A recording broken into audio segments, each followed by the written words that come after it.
Hollywood built its golden age on carefully constructed images.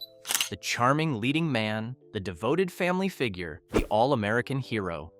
The studios were very good at what they did, but behind some of the most beloved faces in cinema history, there were lives that the publicity machine worked over time to keep hidden. These are 10 Golden Age actors who hid shocking double lives, and what they concealed would have ended everything. Number 10. Errol Flynn. Errol Flynn was the swashbuckling ideal of 1930s and 1940s Hollywood. The man who fought pirates, outran arrows, and won every duel with a grin that suggested he had enjoyed the whole thing. Warner Brothers built an empire around that image. What they spent considerable energy managing was the reality operating beneath it.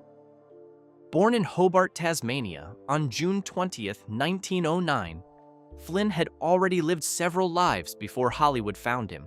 Gold prospector in New Guinea, tobacco planter, occasional sailor, and a man who moved between occupations with the ease of someone who had never intended to stay anywhere long.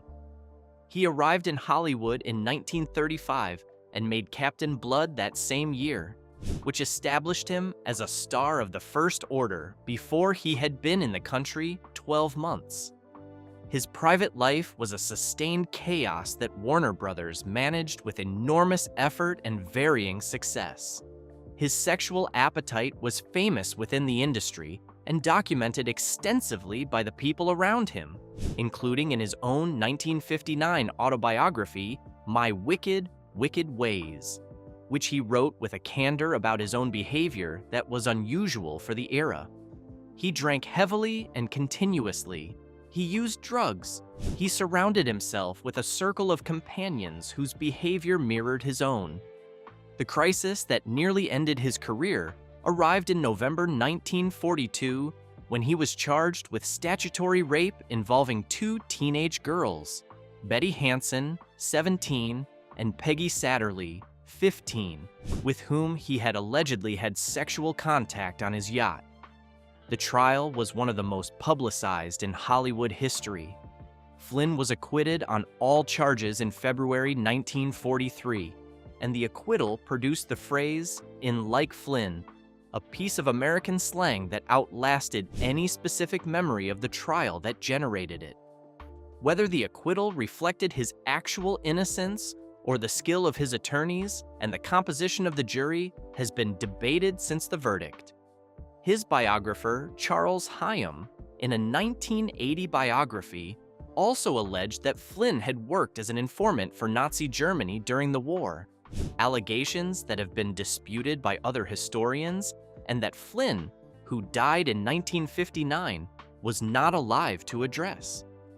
Flynn had been in serious physical decline through his final years, the result of decades of alcohol and drug use combined with a heart condition that his doctors had warned him about repeatedly.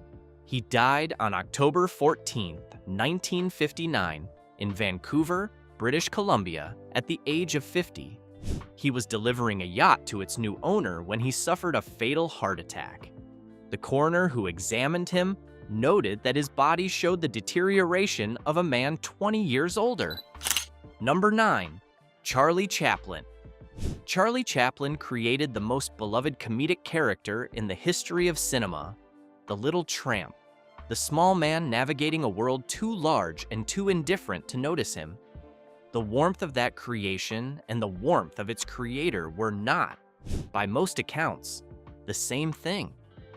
Born in London on April 16, 1889, Chaplin grew up in poverty and institutional care after his father's alcoholism and his mother's mental illness left both boys essentially without parents for long stretches of their childhood.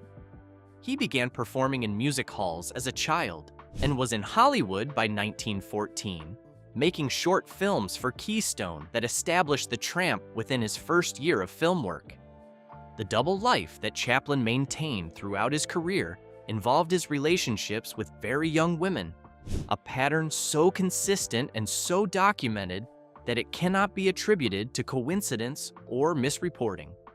His first wife, Mildred Harris, was 16 when they began their relationship. Chaplin was 29.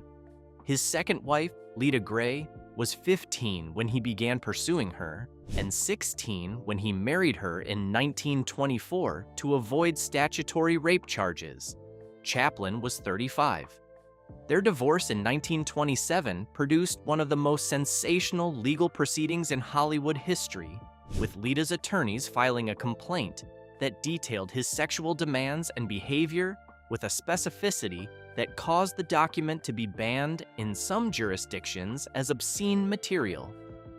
His third wife, Paulette Goddard, was in her 20s when they were together, and his fourth, Una O'Neill, daughter of playwright Eugene O'Neill, was 18 when they married in 1943. Chaplin was 54. Una's father disowned her as a result of the marriage and never spoke to her again. His political views: he was sympathetic to left-wing causes and had been under FBI surveillance for years, combined with the accumulated controversy of his personal life, led to his effective exile from the United States in 1952, when the Attorney General revoked his re-entry permit while he was traveling. He settled in Switzerland and did not return to the United States until 1972, when he received an honorary Academy Award. Charlie Chaplin died on December 25, 1977, in Corsier-sur-Vevey, Switzerland, at the age of 88.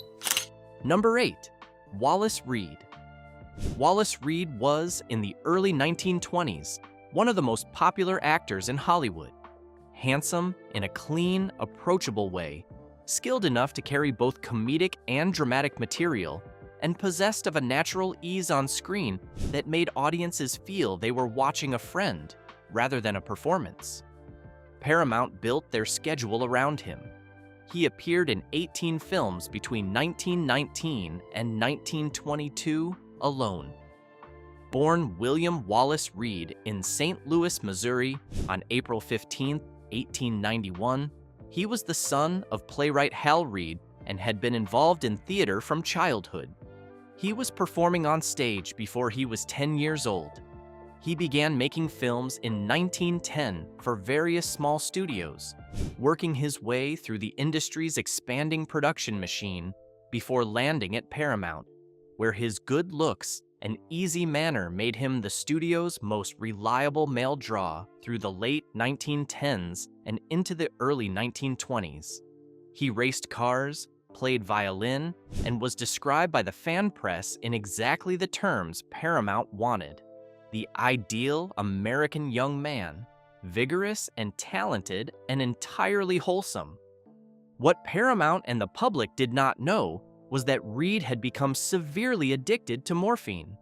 The circumstances of the addiction were themselves a story the studio suppressed.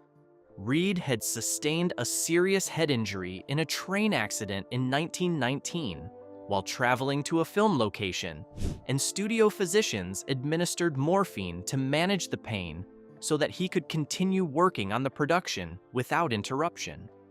Rather than allowing him adequate time to recover, Paramount kept him working, a decision driven entirely by the production schedule and the cost of delays. And the medical management of his pain continued long past the point where it had become dependency.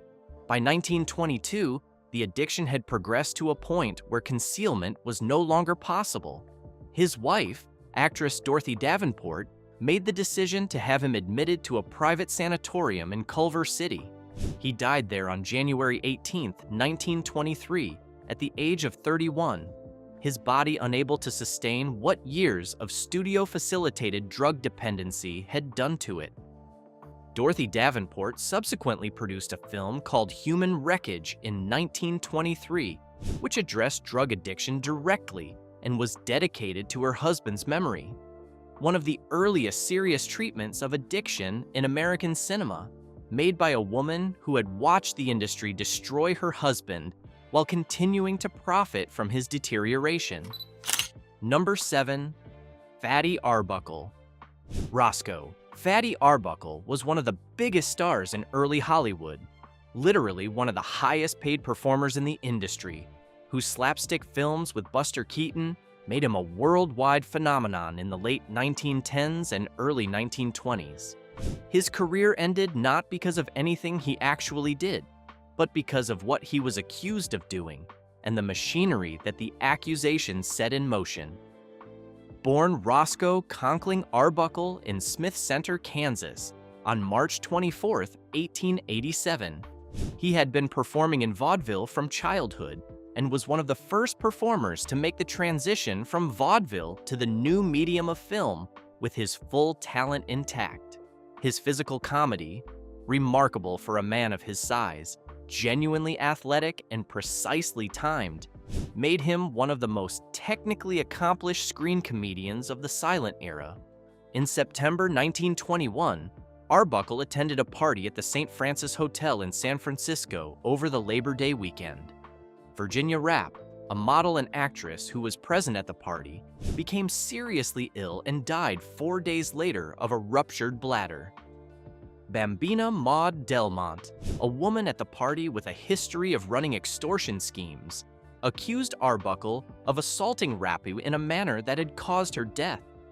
The accusation destroyed his career before a single day of testimony had been heard. William Randolph Hearst's newspapers ran coverage of extraordinary ferocity, constructing a narrative of guilt around Arbuckle that made a fair trial essentially impossible. The film industry, panicking over public perception, banned his films from exhibition and effectively ended his ability to work. He was tried 3 times. The first 2 trials ended in hung juries. The first deadlocked 10-2 for acquittal, the second deadlocked 10-2 for conviction, a result that reflected how completely the press coverage had poisoned the jury pool. The third trial, in April 1922, resulted in an acquittal that took the jury 6 minutes to reach, and that included a formal written statement of apology to Arbuckle for the ordeal he had been subjected to, an extraordinary document for a jury to produce, and one that reflected the jury's conclusion that no credible evidence of wrongdoing had ever been presented. The industry ban was not lifted until 1923, and by then his career was functionally over. He worked as a director under the pseudonym William Goodrich in the following years, directing shorts and features that he could not put his own name on, and was on the verge of a full public comeback when Warner Brothers signed him to a feature contract in the spring of 1933. He died of a heart attack on June 29, 1933, at the age of 46, in his New York hotel room the night after signing that contract. He had told friends it was the best day of his life. The industry that had destroyed him to protect itself had gotten to watch him spend a decade rebuilding, and then denied him the ending. Number 6. Rock Hudson. Rock Hudson was the most successful leading man of the 1950s by several measures: box office, studio valuation, the specific kind of broad public affection that translated into reliable ticket sales across a decade. Universal built their production schedule around him. His romantic comedies with Doris Day in the late 1950s and early 1960s were among the most commercially successful films of the era. Born Roy Harold Scherer Jr. in Winnetka, Illinois, on November 17, 1925, Hudson had been signed by agent Henry Wilson in the late 1940s after a period of working as a truck driver. Wilson renamed him, retooled his image, and managed his early career with a thoroughness that extended to every aspect of his public presentation. The double life Hudson maintained was his homosexuality, which the studio system required be kept entirely invisible, and which Wilson managed through a combination of manufactured romances, planted press stories, and when necessary, arranged marriages. Hudson married Wilson's secretary Phyllis Gates in 1955, a marriage that Hudson later said was orchestrated by Wilson in response to a threat from the magazine Confidential to publish a story about his sexuality. They divorced in 1958. The management of his private life required decades of sustained performance that went beyond anything he was asked to do on screen. He maintained relationships with men throughout his career, including a long partnership with actor Lee Garlington and later with Mark Christian, who sued Hudson's estate after Hudson's death, while the studio and his publicists constructed a heterosexual public identity that the press and the public accepted entirely. He was diagnosed with HIV in 1984. He disclosed his diagnosis publicly in July 1985, collapsing at a press conference in Paris and subsequently issuing a statement confirming the illness. One of the first major public figures to do so at a time when AIDS had already killed tens of thousands of people as a disease that happened to specific categories of people. Rock Hudson died on October 2, 1985, in Beverly Hills, California, at the age of 59. His disclosure of his diagnosis and the public sympathy it generated is credited by AIDS researchers and activists with shifting the trajectory of public funding and awareness around the epidemic. Number 5. Gary Cooper. Gary Cooper was the embodiment of American masculine virtue on screen for 3 decades. Quiet, honest, physically imposing, but never threatening. A man of few words and reliable principle. His performances in Mr. Deeds Goes to Town, Sergeant York, and High Noon built an image of integrity that was among the most carefully and consistently maintained in Hollywood history. Born Frank James Cooper in Helena, Montana on May 7, 1901, Cooper had grown up on a ranch and carried a genuine physical ease that no amount of acting training could manufacture. He drifted into Hollywood in the mid-1920s, worked as a stuntman and bit player, and became a star with Wings in 1927 and Morocco in 1930. The private life he maintained behind the screen persona was considerably more complicated than the persona suggested. His affair with Clara Bow in the late 1920s, Bow was famously uninhibited and equally famously public about her relationships, was one of his earliest and least concealed. His long relationship with Lupe Velez, the Mexican actress known as the Mexican Spitfire, was turbulent enough to generate regular press coverage. His affair with the Countess de Frasso, a wealthy socialite named Dorothy de Frasso, who became his companion and travel partner for several years, introduced him to a European social world that had no relationship to the ranching Montana of his carefully maintained public image. His most significant relationship outside his marriage was with actress Patricia Neal, who was 25 years his junior. The affair, which began in 1947 during the filming of The Fountainhead, was serious enough that Cooper came close to divorcing his wife, Veronica Balfe, known as Rocky, to pursue it. Rocky refused the divorce. The affair eventually ended, and Patricia Neal suffered a breakdown as a result of its termination. She has written about the relationship in her memoir with a candor that makes clear how completely it affected her. Cooper was also a cooperative witness before the House Un-American Activities Committee in 1947, a decision that protected his own career while contributing to an atmosphere that damaged others. Gary Cooper died on May 13, 1961, in Beverly Hills, California, at the age of 60, from prostate cancer that had spread extensively by the time it was diagnosed. Number 4. Lana Turner. Lana Turner's public image was constructed around a specific kind of glamour: the sweater girl of the 1940s, the MGM contract player whose blonde beauty and carefully managed personal life filled the fan magazines and sold tickets reliably for 2 decades.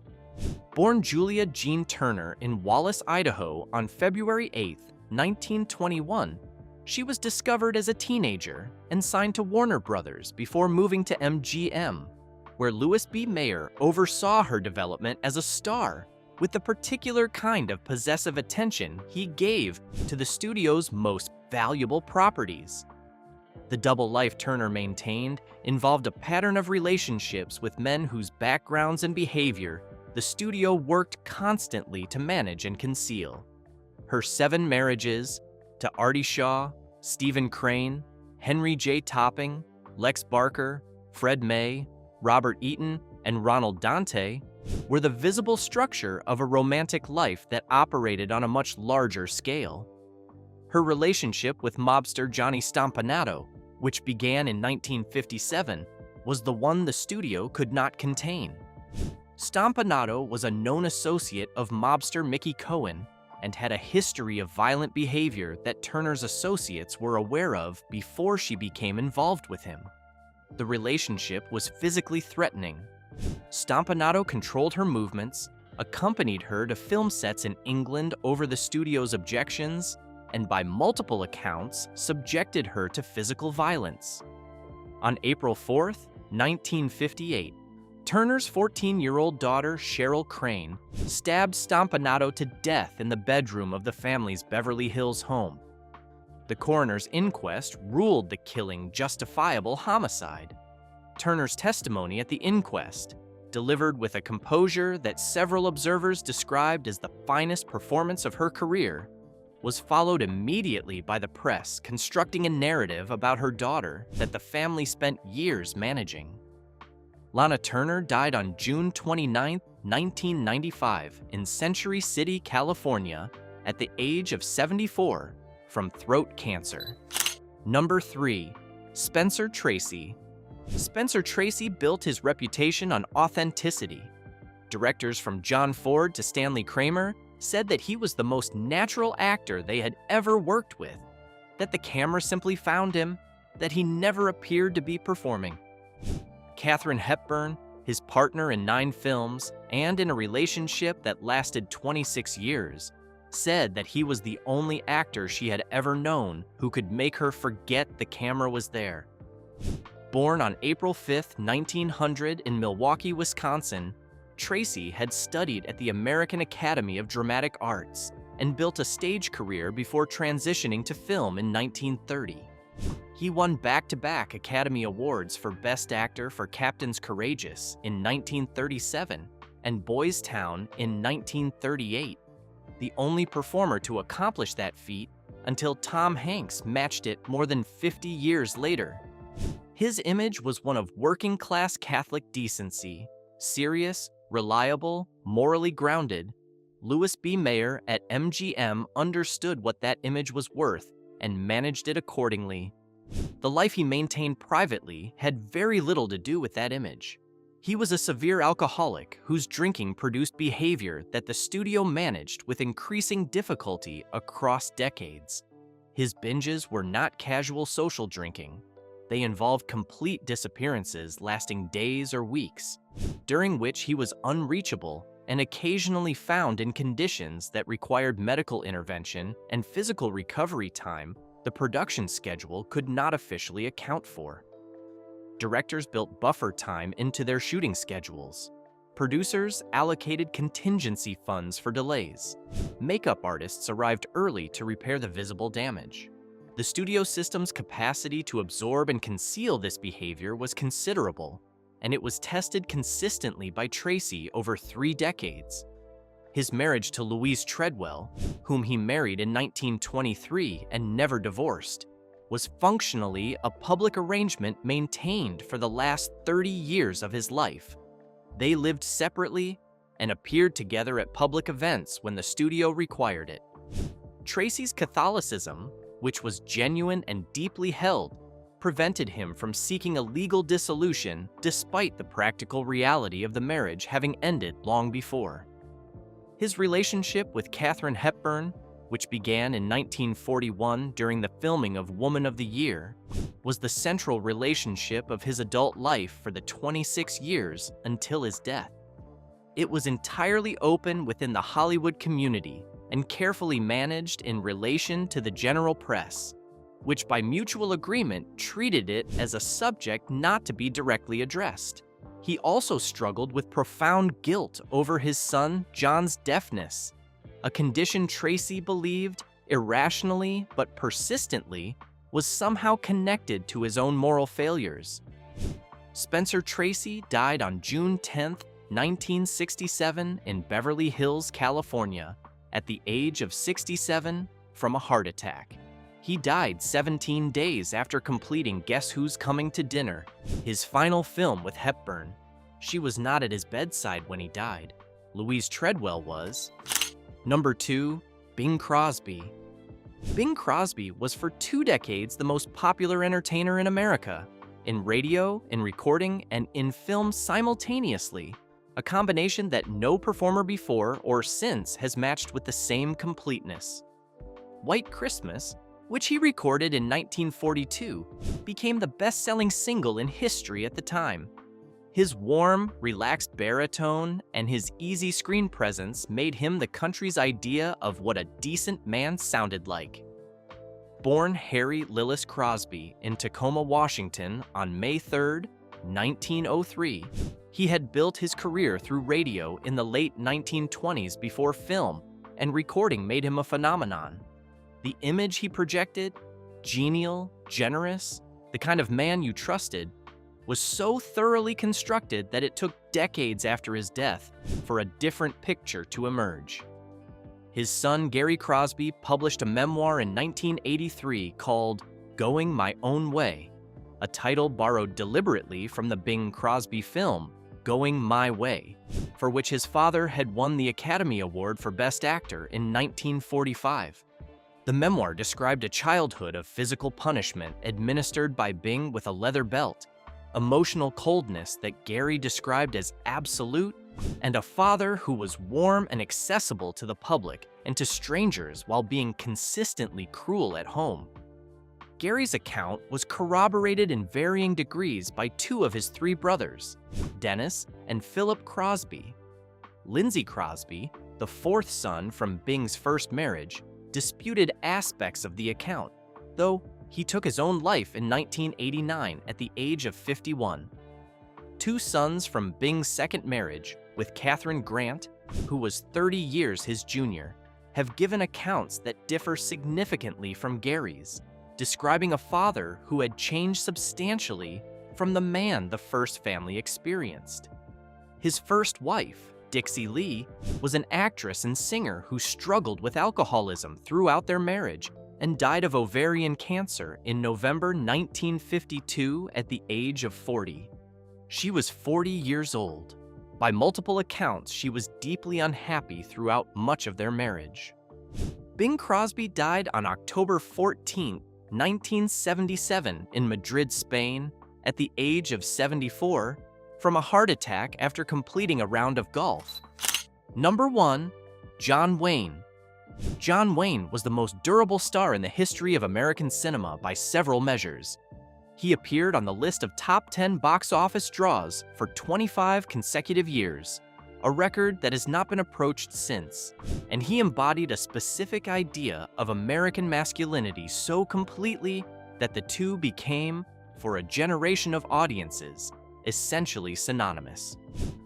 Born Marion Robert Morrison in Winterset, Iowa on May 26, 1907, he had arrived in Hollywood through a football scholarship to the University of Southern California that ended with an injury, followed by work as a prop man and bit player that led eventually to director John Ford, who shaped Wayne's screen persona across a series of collaborations that constitute some of the most significant work in American Western cinema.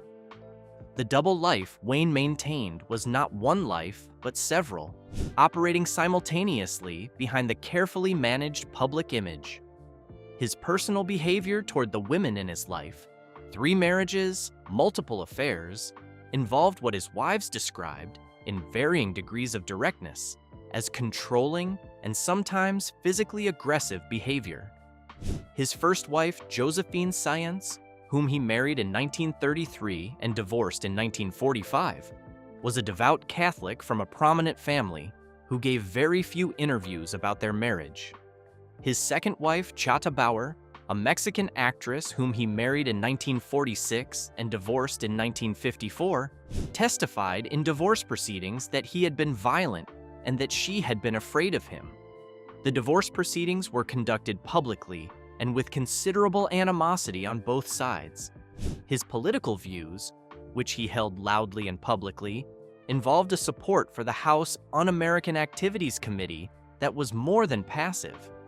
He was a founding member of the Motion Picture Alliance for the Preservation of American Ideals, an organization whose primary function was to provide the HUAC investigations with names from the Hollywood community.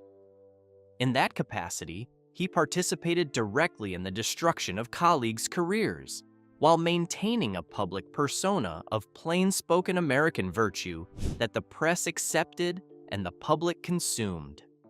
His private views on race, expressed in a 1971 interview with Playboy magazine, were explicit and damaging enough that the interview has been extensively quoted in the decades since. He expressed support for white supremacy in terms that were not ambiguous and that he did not subsequently retract or apologize for. John Wayne died on June 11, 1979, in Los Angeles, California, at the age of 72 from stomach cancer. Hollywood's golden age produced performances that have lasted a century and will likely last another. The men in this list contributed to that legacy, some of them significantly, some of them centrally. What they also contributed, behind the studio gates and away from the cameras, was behavior that the industry worked very hard to keep separate from the product it was selling. The system was good at concealment. It had the money, the lawyers, the press relationships, and the cultural authority to manage almost anything. What it could not manage indefinitely was time, and time, eventually, has a way of producing the fuller picture. If this kind of Hollywood history is what brings you here, hit that like button and subscribe. There is a lot more coming.